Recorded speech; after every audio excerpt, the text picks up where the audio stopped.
ద్వారా నేను రక్షణ పొందుకుంటాను అన్నటువంటి గొప్ప నమ్మకం నిశ్చయత నాలో కలిగింది. రెండవ వాక్య భాగం రోమపత్రిక 3:23. మీ జీవితంలో నేను చాలాసార్లు చదివి ఉండవచ్చు, కానీ ఆ వాక్య భాగం చదివినప్పుడు నేను చాలా గ్రహించాను ఏంటంటే నేను పాపిని. రోమా 3:23 అనగానే బైబిల్ చదివినటువంటి వాళ్ళందరికీ కూడా బాగా తెలుసు. చెప్పండి చూసాం, రోమా 3:23 ఏముందమ్మా?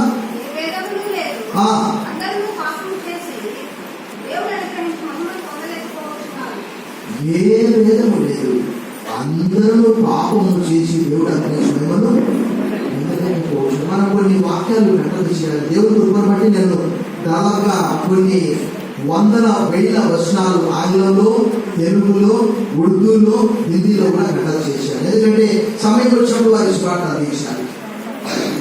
ఆ వాక్యం చదివినప్పుడు నేను కూడా పాపినని గ్రహించాను. అంతకంటే ముందుగా నాకు ఒక గ్యాస్ ఫీలింగ్ ఉండేది, నేను బ్రాహ్మణుని అనే ఒక ఫీలింగ్ ఉండేది. ఎప్పుడైతే ఆ వాక్యం చదివానో నేను పాపిని అన్నటువంటి ఒక నిశ్చయతకు వచ్చాను. మూడవ వాక్య భాగం చదివినప్పుడు నా జీవితంలో చాలా భయం అనిపించింది. ఒకవేళ భార్య నుండి సండే స్కూల్ పిల్లలు అదైతే చాలా అంటే సుపరిచితమైనటువంటి వాక్య భాగం కావచ్చు. అదేంటంటే రోమపత్రిక 6:23 కొన్ని కన్నడ వచనాలు నేర్చుకోవాలి. ఏదైనా పాపం వల్ల వచ్చు జీతము మరణం, అయితే దేవుని కృపావరము మన ప్రభువైన క్రీస్తు యేసునందు నిత్య జీవం. ఆ మాట చదివినప్పుడు మీరు నమ్మకారు లేదు, కానీ చాలా భయపడ్డారు. భయంకరమైనటువంటి జ్వరం వచ్చి, టైఫాయిడ్ జ్వరం వచ్చినట్టు బాధపడుతూ భయపడుతూ ఆ సువార్తికుని యొద్దకు పరిగెత్తుకుంటూ వెళ్ళారు. ఆయన చెప్పాడు, అయ్యా దేవుడు మీతో మాట్లాడుతున్నాడు, కాబట్టి మీరు తప్పకుండా ప్రభువును అంగీకరించాలన్నాడు. ఒకవైపు విగ్రహారాధన చేస్తూ వాక్యం చదువుతూ రహస్యంగా ప్రార్థన చేసుకుంటున్న ప్రార్థన కూడా నాకు రాదు. అప్పుడు ఆ దైవజనుడు చెప్పిన మాటను బట్టి నా గదిలోకి వెళ్ళి ఒక చిన్న ప్రార్థన చేశాను. దేవా, నేను పాపిని, దయతో నన్ను క్షమించు, నన్ను నీ కుమారునిగా అంగీకరించుమని చిన్న ప్రార్థన చేశాను.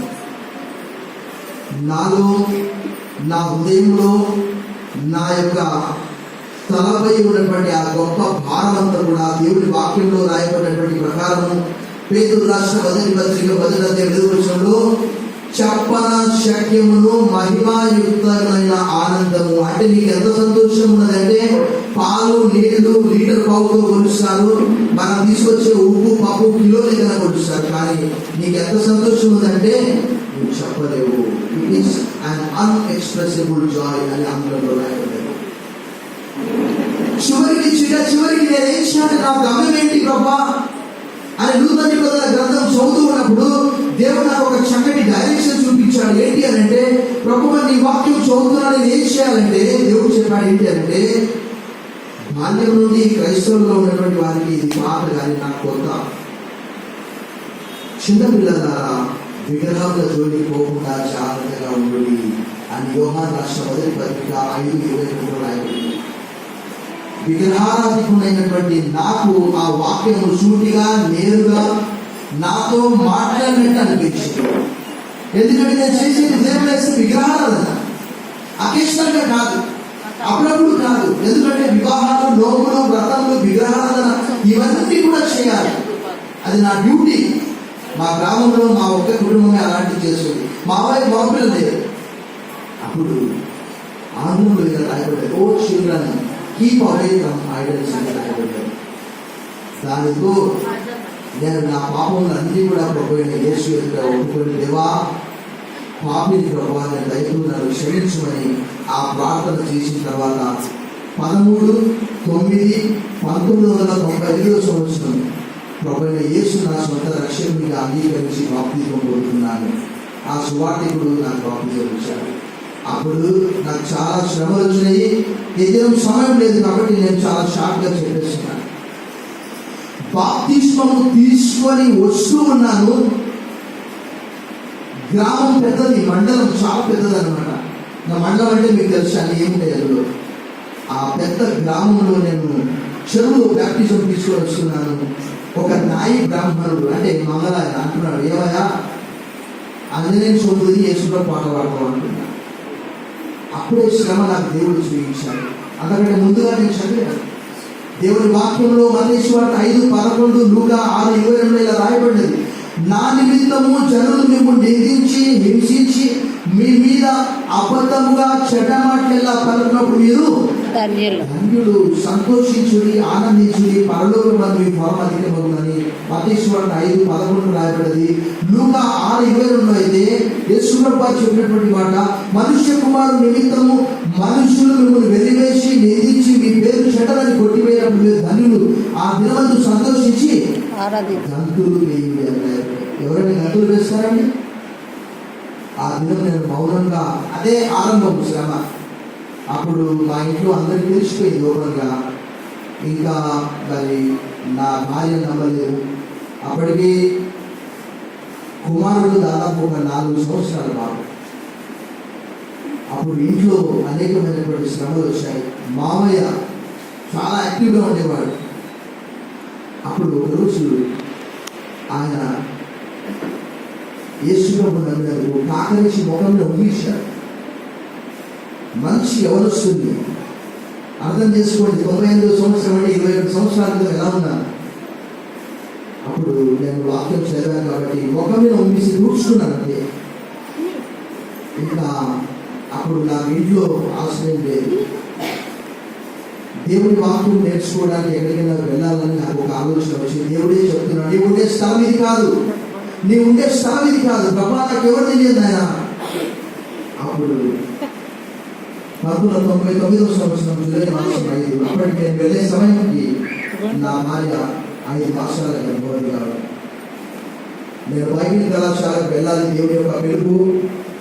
వెళ్ళే సమయంలో వారందరూ కూడా నా దగ్గరకు వచ్చి గ్రామ పంచాయతీలో ఒక పేపర్ పైన ఇలా రాయించుకున్నారు.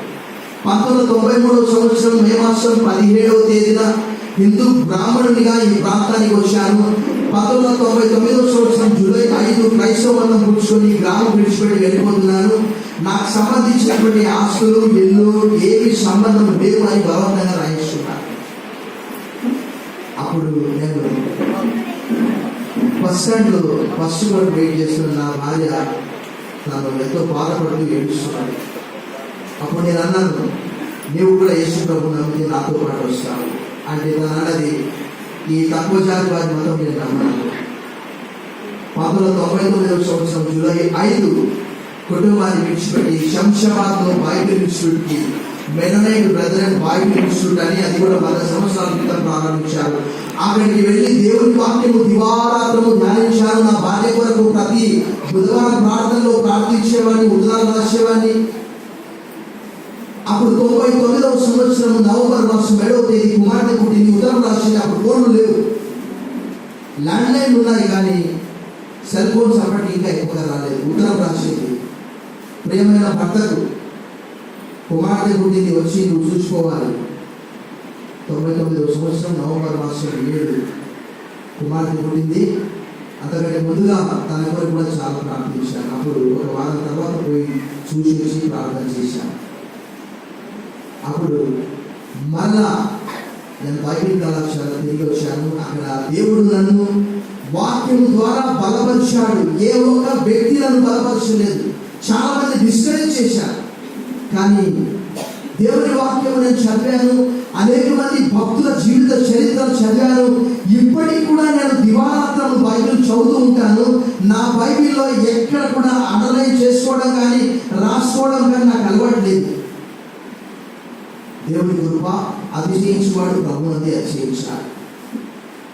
తిమోతికి రాసిన మొదటి పత్రిక 6వ అధ్యాయము 6వ వచనం నుండి పౌలు రాసినటువంటి మాటలు నన్ను ఎంతో బలపరిచాయి. సంతుష్టి సహితమైన దైవభక్తి గొప్ప లాభశాలమైనది. మనం ఈ లోకంలోకి ఏమీ తెలియదు, ఏమీ తీసుకొని పోలేము. అన్న వస్త్రములు గలవారమై తృప్తి పొంది ఉండము. ధనాపేక్ష సమస్తమైన కీళ్ళ మూలము. కొందరు దాన్ని ఆశించి విశ్వాసం నుండి తొలగిపోయి తమను తామే పొడుచుకొని, దైవజనుడా నీవైతే వీటిని విసర్జించి నీతిని, భక్తిని, యథార్థతను, విశ్వాసాలను సంపాదించుకోవడానికి ప్రయాసపడు అంటే పోరాడు, పరిగెత్తు అని పుట్టిన రాయడు. అప్పటి వరకు నాకు ఉన్నటువంటి ఆలోచన అవ్వాలి కల్పించాడు. ఇదిగో నీవు అక్కడ పొలం విడిచిపెట్టి వచ్చావు కదా, వేరే వాళ్ళు ఆక్యుపై చేస్తారు, నీవు వెళ్ళు, అక్కడికి వెళ్ళంటే దేవుడు చెప్పాడు, వెళ్ళొద్దని చెప్పాడు.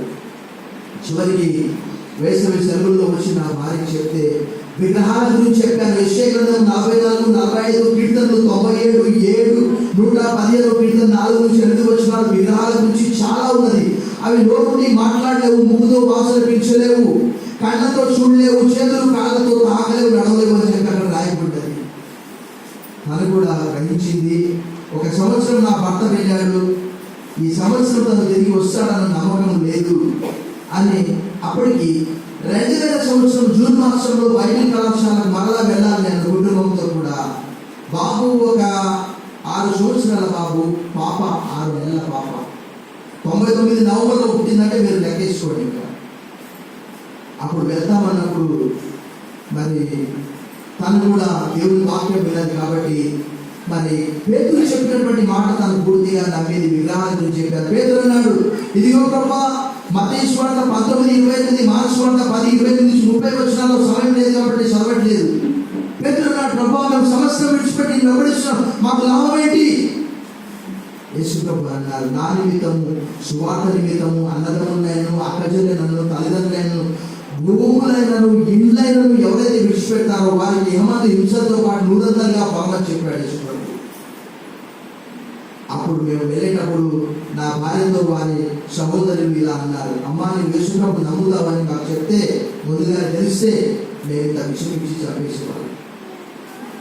అప్పుడు మేము ఆ చిన్న బాబును తీసుకొని శంషాబాద్కి వెళ్ళి అక్కడ బాయిపెట్టి పూర్తి చేసుకొని 3 సంవత్సరాలు నేను, పాస్టర్ 2 సంవత్సరాలు, మరలా 4 సంవత్సరాలు ఇలాంటి ఒక గ్రామంలో పరిచయం చేసి మరలా దేవుడు అన్నాడు, నువ్వు చదువుకున్నటువంటి చదువు సరిపోతుందంటే మరలా 2006 సంవత్సరం పెద్ద చదువు చదవడానికి దేవుడి సహాయంతో, దేవుడి నడిపింపుతో బ్యాచులర్ ఆఫ్ డివినిటీ అనే కోర్సు శంషాబాద్లో ఇంగ్లీష్ మీడియం, ఆ కోర్సు చదవడానికి వెళ్ళాను. ఎందుకంటే నేను దేవుని వాక్యం లోతుగా తెలుసుకోవాలన్నటువంటి అనుభూతి నాకు ఉన్నది. అప్పుడు 2006 నుంచి 2010 వరకు దేవుని వాక్యం నేర్చుకున్నాను. సక్సెస్ఫుల్గా చాలా చక్కగా అకాడమిక్ ఎక్సలెన్స్ 2 అవార్డ్స్ వచ్చాయి. పాస్టర్ గారు కూడా 2 సంవత్సరాలు కోర్సు చేశారు. అంతకంటే ముందు 2 సంవత్సరాల తర్వాత నేను 4 సంవత్సరాలు కోర్సు చేశాను. 2010 సంవత్సరంలో గ్రాడ్యుయేట్ అయిన తర్వాత నల్గొండ జిల్లా దేవరకొండ ప్రాంతంలో ఒక టౌన్ చర్చిలో, కావాలంటే టౌన్, అది 100 సంవత్సరాల చరిత్ర, అక్కడ 7 సంవత్సరాలు పనిచేశాను. 2017 సంవత్సరము డిసెంబర్ మాసము 12వ తేదీ నుంచి Lok star Telugu Baptist church 3వ సర్వీస్లో సంఘ కాపరిగా పనిచేస్తున్నాను. దేవుడు నా జీవితంలో దేవుని వాక్యం తప్ప వేరే ధ్యాస లేకుండా దేవుని వైపుకు, దేవుని వాక్యం లోతుగా ధ్యానం చేసే కృప ఇచ్చాడు. కుమారుడు హైదరాబాద్లో సివిల్ సర్వీసెస్ కొరకు ప్రిపేర్ అవుతున్నాడు. కుమార్తె ఇంటర్మీడియట్ అయిపోయి రీసెంట్గా నీట్ రాసింది, ఎంసెట్ రాసింది. తన ఉన్నత చదువుల కొరకై ప్రయత్నం చేస్తూ ఉండేది. ఇంకా మా బంధువులు ఎవరు కూడా రక్షించబడలేదు. ప్రభు కొరకై దేవుడు నాతో ఎప్పుడో మాట్లాడాడు, నీకు కావలసినవన్నీ కూడా నేను ఇస్తానని. ప్రేమైనటువంటి దేవుడు బిడ్డలారా, ఈ ఆధునిక కాలంలో ఉన్నటువంటి దాన్ని ఎక్కువ చేసుకోవడానికి ప్రయత్నిస్తారు, కానీ కేవలం ఈ వాక్యం ద్వారానే నేను సమస్యను కూడా విడిచిపెట్టాను. నాకు ఎవరు కూడా బలవంతం చేయలేదు. ఈ రాత్రి నన్ను మార్చినటువంటి దేవుడు, ఒకవేళ మీరు సువార్థికులు కాకపోవచ్చు, టాపర్లు కాకపోవచ్చు, మిషనరీలు కాకపోవచ్చు, క్రిస్టియన్ వర్కర్లు కాకపోవచ్చు, కానీ దేవుడు బైబిల్లో స్త్రీలను, పురుషులను, చిన్నపిల్లల్ని అందరినీ కూడా వాడుకున్నాడు. దేవుడు నన్ను కూడా వాడుకుంటున్నాడు. నేను కూడా ఒక కొరియర్ పోస్ట్ మ్యాన్ అని అనుకుంటాను, అంతే.